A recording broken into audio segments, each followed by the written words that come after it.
à tous, j'espère que vous allez excellemment bien. Aujourd'hui on se retrouve pour parler Formule 1, pour faire la présentation d'une nouvelle équipe de Formule 1. Aujourd'hui on s'attaque à McLaren et c'est quasiment l'équipe avec laquelle j'ai le plus de choses à dire et surtout le plus d'inquiétude pour l'année 2021. Et on reviendra là-dessus quand on fera la présentation dans quelques instants de cette équipe. Mais avant tout, n'hésitez pas à vous abonner à la chaîne, c'est très important pour améliorer la visibilité de celle-ci. N'hésitez pas également à mettre la petite cloche, comme ça vous êtes au courant des dernières vidéos qui sortent sur la chaîne, même si parfois YouTube fait des petites feintes. N'hésitez pas également à réagir dans les commentaires, à me dire ce que vous attendez de McLaren et ce que vous avez pensé de leur saison 2020. N'hésitez pas également à partager cette vidéo si vous pensez que ça peut intéresser votre entourage. Et n'hésitez pas également à mettre un pouce bleu, comme ça je sais si vous avez apprécié ou non cette vidéo. Du côté de McLaren, alors McLaren qui cette année, gros changement, change de motoriste, revient chez Mercedes après plusieurs années chez Honda et 2 années chez Renault. C'est un gros changement avec un règlement qui ne favorise pas ce changement de motoriste. Pourquoi? Parce que le châssis est gelé. Donc il faut réussir à mettre le moteur Mercedes dans un châssis qui a été conçu pour un moteur Renault.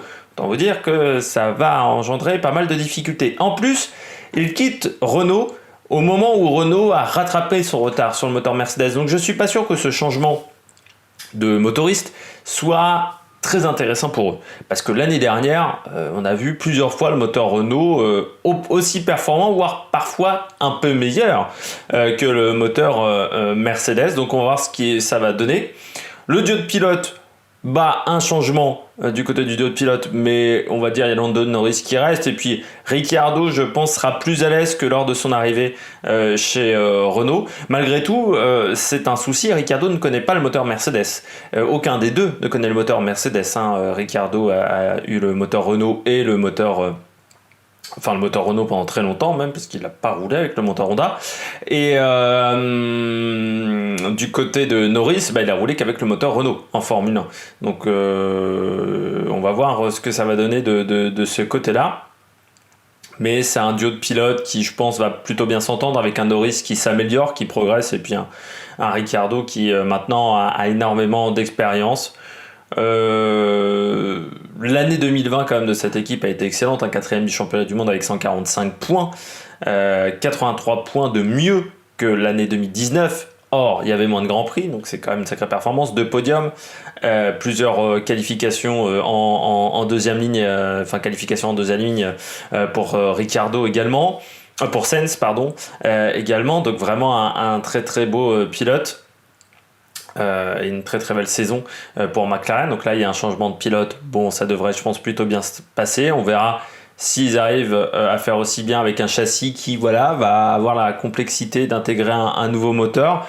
Je ne sais pas quelles sont les grosses difficultés les grandes différences entre le moteur Mercedes et le moteur Renault, mais forcément changer de moteur, c'est une architecture qui n'est pas totalement la même au niveau du moteur Mercedes. Il faut quand même saluer par rapport à la saison 2020 le travail qu'a réalisé Zak Brown, le directeur de cette équipe, parce que je rappelle que pendant l'intersaison 2019-2020, on avait beaucoup d'inquiétudes sur McLaren au niveau du financement.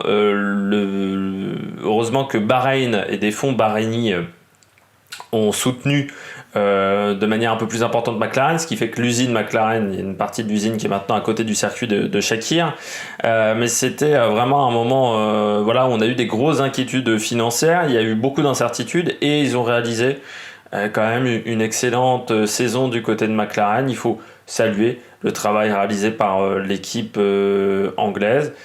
L'année 2021, donc il va falloir confirmer, nouveau moteur, réussir à faire aussi bien. La concurrence en plus avec le moteur Mercedes, il y a quand même Aston Martin, Williams, on ne sait pas trop où ils se situent, mais je pense qu'ils vont encore progresser. Donc ça serait bête de finir dernière équipe Mercedes, donc il va y avoir il va falloir bien travailler quand même et pas se reposer seulement sur le moteur Mercedes. Il faut encore améliorer ce châssis qui a peut-être été un peu moins bon même qu'en 2019. Le châssis de 2019 était très très bon du côté de chez McLaren. Et en 2020, c'était peut-être même un petit peu moins bien de ce côté-là. On passe commence. Du côté des pilotes avec Lando Norris, je vais commencer avec le pilote qui reste. 2020, il a pas mal progressé. Je trouve c'était une saison qui était très très encourageante pour Lando Norris. Il est toujours très très bon en qualification, il est toujours très rapide en qualification, ça c'est clair et net.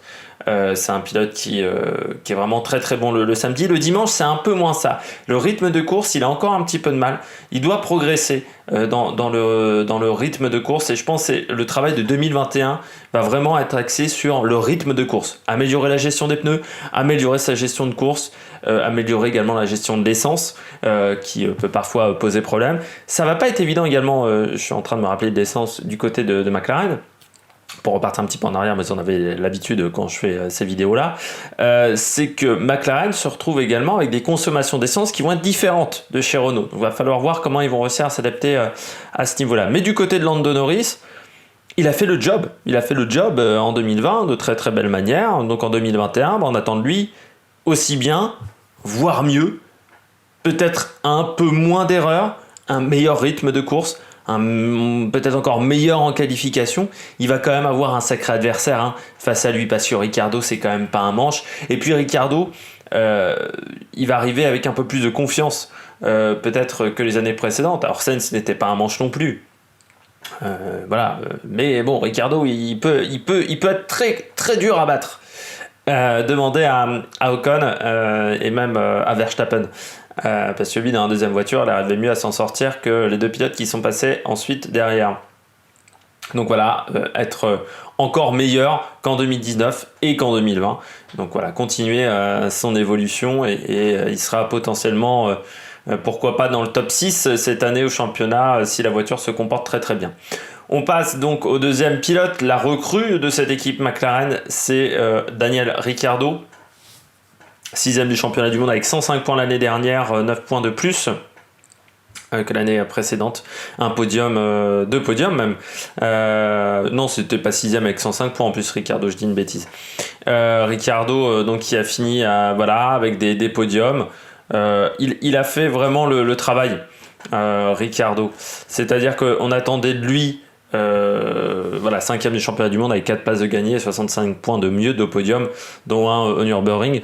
On attendait de lui qu'il soit bien meilleur qu'en 2019, puisque 2019 avait été un petit peu compliqué pour Daniel Ricciardo. C'est vrai que la saison s'était pas très très bien déroulée. Il avait eu du mal à être devant Hülkenberg, parce que je pense qu'il n'avait pas saisi l'étendue, la difficulté de changer d'équipe. Il avait toujours connu le giron Red Bull, il faut le rappeler, Ricciardo. Ça n'avait pas été facile. 2020, il a fait beaucoup mieux. Vraiment les 2 podiums, très bon travail. Et puis il a retrouvé le sourire. Il n'avait pas totalement perdu non plus. Mais c'est vrai que Ricciardo, c'est un pilote que j'apprécie parce que c'est un pilote qui est vraiment très sympathique, qui a tout le temps le sourire, qui est tout le temps heureux, qui a tout le temps la joie de vivre. Et c'est vrai qu'on l'avait un petit peu perdu depuis quelques temps, ce côté-là de Daniel Ricciardo. Et là, il a fait vraiment tout ce qu'on attendait de lui. Un seul abandon également pour un problème technique. Il faut le signaler.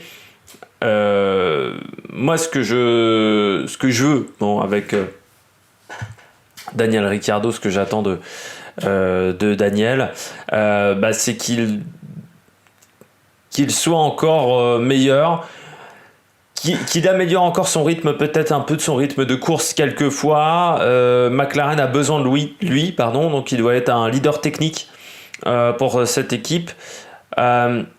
Il a fait quand même du bon travail en 2020 et on attend de lui encore aussi bien en 2021. Il faudra faire aussi bien avec une voiture qu'il ne connaît pas, avec un moteur qu'il ne connaît pas, donc ça sera pas si facile. Il va devoir s'adapter à un nouvel univers. Mais il a réussi un petit peu à sauver sa tête quand même l'année dernière, parce que Ricciardo, on avait des doutes. S'il avait fait une deuxième saison mauvaise chez Renault, on aurait eu de gros doutes sur ses perspectives d'avenir. À lui de ne pas retomber dans les travers de sa première année chez Renault, donc à être performant tout de suite, mais je pense qu'il est en capacité de le faire. Daniel Ricciardo est en capacité d'être performant tout de suite en début de saison, et de toute manière, c'est ce que McLaren attendra de lui, c'est d'être efficient. On n'attendra pas de lui seulement qu'il épaule Lando Norris, on attendra de lui qu'il soit un véritable leader.